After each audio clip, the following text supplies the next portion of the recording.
आजको प्रतिस्पर्धात्मक संसारमा सफल सङ्गठनहरू केवल रणनीतिले मात्र होइन, ऊर्जा र समयको सही प्रयोगले पनि अगाडि बढ्छन्। ज्योतिष केवल भविष्य हेर्ने माध्यम होइन, यो हो निर्णय लिने शक्तिशाली विज्ञान।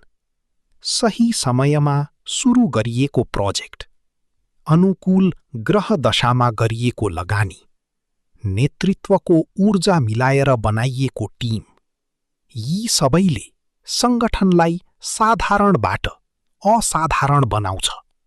ग्रहहरूको प्रभावले मानिसको सोच, निर्णय र व्यवहारसम्म असर गर्छ। त्यसैले यदि सङ्गठनले सही समय, मुहूर्त, सही दिशा, वास्तु र सही ऊर्जा अपनायो भने ग्रोथ एक्सपोनेन्शियल हुन्छ, प्रॉफिट मल्टिप्लाई हुन्छ, टिम अलाइनमेन्ट पावरफुल हुन्छ।